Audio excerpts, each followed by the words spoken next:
Allez, parlons matière maintenant avec Teddy Dussaucet. Teddy, bonjour. Bonjour. Teddy, vous êtes le directeur de Cycloterre. Nous nous retrouvons sur le salon Materials and Light 8e édition. Nous sommes dans ce merveilleux lieu, la halle du carreau du Temple. Et vous, Cycloterre, vous présentez dans le cadre du salon, votre actualité, c'est une brique BTC. C'est quoi cette brique BTC ? Effectivement, on propose des blocs de terre comprimés. Pour vulgariser, on peut appeler BTC, ça des blocs de terre comprimés. D'accord. On peut vulgariser en appelant ça des briques de terre crue, que c'est le même, d'ailleurs même acronyme, un BTC, briques de terre crue. J'ai vu, en fait c'est de la glaise avec de la paille, c'est ce qu'on appelait un peu, c'est le torchis, c'est un procédé un peu assez traditionnel, non? Alors c'est de la terre qui est issue des terres d'excavation des chantiers du Grand Paris. On récupère une ressource géologique qui s'appelle les limons de plateau, c'est ce qu'on retrouve le plus facilement dans le bassin parisien. Et on les transforme en matériaux. Alors effectivement, on fait des blocs de terre comprimés, des briques de terre crue, où il n'y a pas de paille. C'est uniquement de la terre compressée avec de l'eau de pluie, parce qu'on utilise l'eau de pluie pour être le plus, encore une fois, plus mécaniquement, c'est suffisamment résistant? Oui, bien sûr. Un bloc de terre comprimé atteint des niveaux de résistance mécanique très suffisants. La terre peut porter, donc tout va très bien. C'est un matériau qui est très, très robuste. Et à côté de ces blocs de terre comprimés, on va proposer aussi du mortier pour pouvoir les assembler. On va proposer également des enduits qui pourront venir orner vos logements. Et des panneaux de terre aussi qui se mettent en lieu et place de plaques de BA13. Voilà, des plaques de plâtre. Qui ont la même résistance mécanique? Alors une plaque de terre extrudée en terre a une meilleure résistance mécanique que du BA13, meilleure résistance acoustique également, et une très bonne résistance au feu. Il y a un certain nombre de bénéfices. Quand on fait ces briques de terre, autorisez-moi à utiliser ce terme, on recycle des matériaux. Exactement. Il y a des bénéfices écologiques, hygrométriques, j'imagine, ça stabilise. Alors le bloc de terre comprimé, ses gros avantages, c'est, pour Cycloterre en tout cas, c'est d'utiliser des terres d'excavation. Donc on est une société de recyclage de déchets. Non dangereux et évidemment non pollués. Il faut apporter du bien-être dans nos logements et en aucun cas venir polluer nos logements. Donc on utilise des terres d'excavation. Et les qualités de la terre dans un ouvrage, c'est ses qualités acoustiques. C'est un très très très bon isolant acoustique, la terre. On a des très très bons rendements. C'est également un gros rôle de régulateur hydrique et thermique. Qu'est-ce que ça veut dire? Régulateur thermique et hydrique, on comprend. J'ai une question un peu de béotien.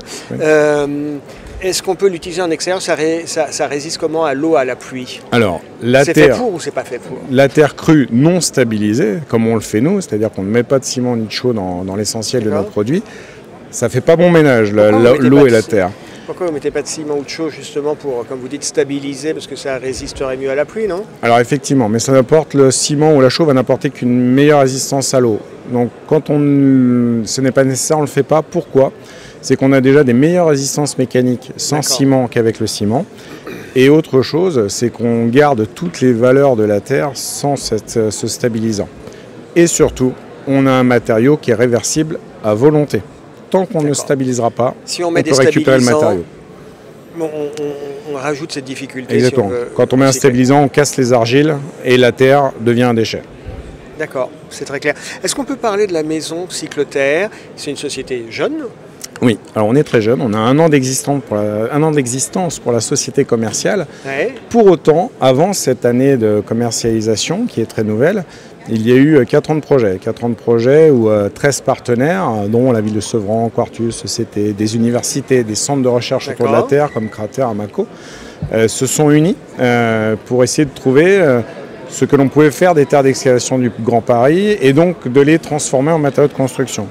Donc ça a été un énorme projet qui a été financé par 80%, à hauteur de 80% par l'UIA, donc c'est un projet européen qui a été porté par la ville de Sevran et les 13 partenaires dont je vous parle et la région Île-de-France pour en arriver à créer ce bâtiment qui est vraiment au centre de notre process de fabrication et aller faire toutes les recherches nécessaires pour obtenir des appréciations techniques du CSTB autour de nos matériaux. Oui.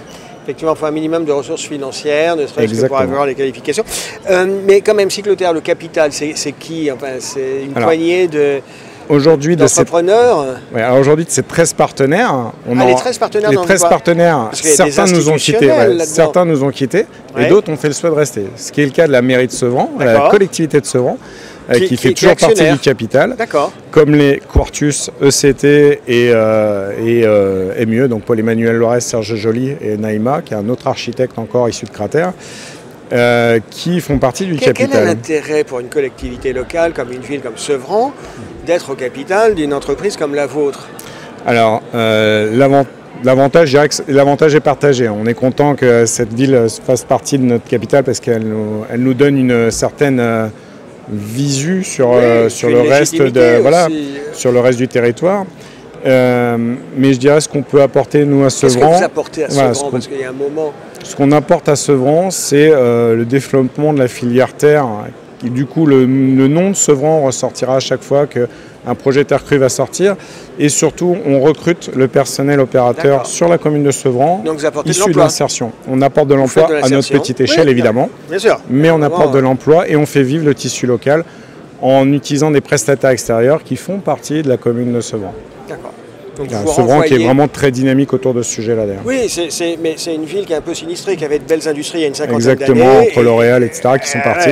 Voilà, aujourd'hui, ça fait partie de ces villes qui tirent un petit peu la langue, si vous autorisez l'expression. Donc effectivement, vous renvoyez l'ascenseur, entre guillemets. Exactement. C'est un partenariat gagnant-gagnant. Voilà, c'est ça. Vous avez besoin de financement et la ville a besoin de projets. La ville nous accompagne surtout sur l'aspect communication, sur le foncier, sur plein de choses. Et en contrepartie, la moindre des choses, c'est effectivement de leur rendre l'appareil par le recrutement. C'est un beau projet. Oui, on est satisfait. On espère continuer de croître ainsi. L'objectif de Cycleterre, c'est aussi se développer, c'est créer des entités comme ça qui sont à cheval entre l'artisanat et la grosse industrie. Ouais. Et qui, dans le business plan de Cycleterre, veut que cette fabrique se duplique à plusieurs lieux d'Île-de-France pour mieux rayonner. Parce que là, on a une augmentation d'activité qui démontrera très rapidement, on va arriver à la saturation de cette fabrique. Il faudra en ouvrir d'autres. Donc en Île-de-France, mais aussi sur d'autres métropoles françaises.